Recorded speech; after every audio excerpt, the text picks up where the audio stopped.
Hello and welcome to the Geek Battle Gaming YouTube channel. Today we are going to be looking at Shark. Now this is an Intellivision Amico Home app and hopefully one day will be available for us all to be able to play on the glory that is the Intellivision Amico Home console.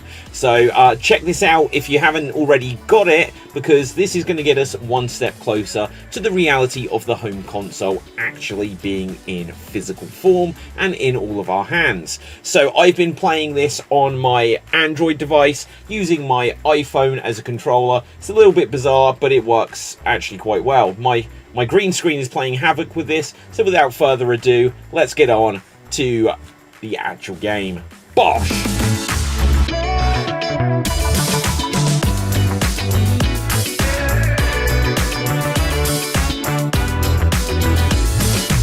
One of the most anticipated games for the Intellivision Amico has long been Shark, which is a new entry in the classic series from the original Intellivision console. In the game you play as a very small fish, starting with one that more than rings a bell of Nemo from the Pixar movie Finding Nemo. As this little fish, you swim about in a busy ocean and have to eat tiny fish that are smaller than you. The more you eat, the bigger you eventually get, which means you can then eat the bigger fish. To progress to the next level, you'll need to eat a certain amount of fish per stage. It makes no difference if you eat the smaller or bigger fish. A fish is a fish at the end of the day. Unfortunately, along the way, you'll have to avoid a few unfriendly fish, including the titular shark. Controlling your fish is easy enough. Using the touchscreen through the Amico Home app is easy, but I preferred to use my backbone controller connected to my iPhone whilst I played the game on my Android phone.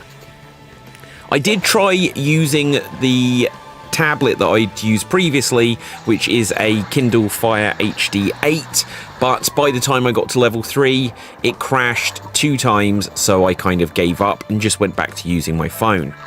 Avoiding the shark gets increasingly challenging as you progress through the game, although with some effort you can learn the tactics to always be able to dodge the shark and spot when it's going to dash at you. You can pick up a shield to protect yourself from shark bites, as well as other attacks. There are jellyfish that can sting you, and a few other unpleasant fish which will try to eat you along the way. If a jellyfish does sting you, you are frozen for a few seconds, and it leaves you vulnerable to being eaten by a bigger fish or the shark. If you are eaten, you'll turn into a string of fish bones, and you'll still be able to swim about, which is a little bit weird, but then you'll basically respawn and be able to continue from where you were. I did enjoy the game, mostly, but there are a few ways I think the game could be improved upon. I didn't like that you could sometimes get killed just by touching the side of an enemy fish and not actually getting grabbed in its mouth. I also think there should be some kind of power-up to give you extra speed, to speed you up temporarily, or that you can pick up items that give you a quick dodge move, even if you use it and you have to then be tactical about, oh, I've only got 3 dodges left. And, you know, I think something like that would really help give you a little bit more strategy when against the later levels. It's really quite challenging to dodge the shark. Sometimes that shark is just relentless and it feels you don't have a chance, which, you know, wasn't quite as fun. You can pick up pearls which make you bigger, quicker, or give you an extra life if you pick up a black pearl, but these are always in the clamshells that are along the bottom of the screen, and they open up occasionally, so you just have to look for them, and it means that often you'll spend time just hovering at the bottom of the screen. Now, compared to if you play this on something like the Switch, which I haven't done, so I may be wrong about this, but if you look down at the Amico Home app, or if you eventually have an Amico controller, it will give you a heads up of which of these clamshells is going to open next. As you progress through the 12 levels on the game, you'll be in different environments, and all of them feel like you're looking at a big aquarium. Now, 12 levels isn't a huge amount, but, you know, it was an enjoyable amount for this game. I feel like I could easily go back to the beginning and just try to go all the way through once you feel more comfortable and are better at the game. The very beginning of this stage sees the camera slightly alter, but then after that, it's just a fixed camera view. So there is like a little bit of 3D movement, but then it is just like you're looking at an old school Intellivision game where everything's on the one screen. Similar with both Astro Smash and with Missile Command and with Sideswipers too, in fact, which I'll be doing a review of shortly. So once you're in the actual gameplay, it all takes place on the one screen, and some of the levels have unique objects or fish in the background, which do differ things up a little bit, but it does feel fairly similar from one stage to the next. Now, those differences do actually change the levels, because sometimes you'll be on a stage and there'll be a big puffer fish and you'll have to dodge it, or there'll be one of those lantern fishes which can send out a big shockwave and you'll have to just wait for the attack pattern, which you'll quickly learn, and then you'll know when to dodge it. And there are also levels where a bird dives its head into the water to try to get you, so you'll need to stay towards the bottom to avoid this. And another one where some tridents, either a huge trident plunges down and you'll just have to dodge being in the path of where these are, or some small tridents plunge through the ocean and can either stab you or give you an electric shock. These final stages are actually quite challenging, just to dodge the environmental things as well as dodging the shark and the other fish, and it does make it a little bit more of a challenge. The final stage does have this giant Zeus or Odin head or something in the background where you'll see the eyes light up, which will give you a warning that one of these 3 attacks are about to happen. The last few levels are actually quite challenging, and I found that I was up until 3 AM, almost 4 AM, trying to beat the final level. It did have that addictive factor, and I did feel that I didn't want to be beaten, but I did eventually get there. The more you progress through the game, the more types of fish and colours you can unlock. Now, I may be wrong about this, but I felt that the later fish were faster to control, but maybe I was just better at playing them. Also, I wasn't certain if using the Amico Home app, where you use the touchscreen circle pad, actually meant that you could move faster than if I was just using the backbone and analog stick.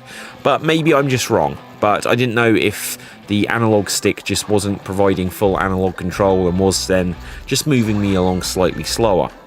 You'll spend most of your time playing the game eating the very smallest of fish.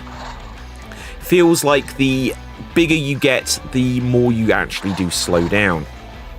So it is difficult to get the feeling of being really overpowered, which is a bit of a shame, because you'd think that the bigger you get, then you'll just be better overall, but I think it does compensate with you being a bit smaller. But when you are bigger and you start a new level, still as being the bigger version of the fish that you were at the end of the last one, it means that you can quickly chew through loads of fish before the shark even first appears. You do have the option to bite the tail of the shark, but doing this seems to make it turn around and go after you, which was not so fun, so I wouldn't do it very often. I can see this being another game that you'll return to here and there, but whilst this has more personality and character than the shooty games released so far on Amico Home, it still falls a little short of being the heavy hitter I feel the Amico needs. If this game ever got a sequel, I'd love to see a mode that lets you play as the shark, or a 3D level, or scrolling levels, just a bit of variety, and I'd also like to see more power-ups and things that can just change the way that you play. Oh, and wouldn't it be amazing if you could play as the shark?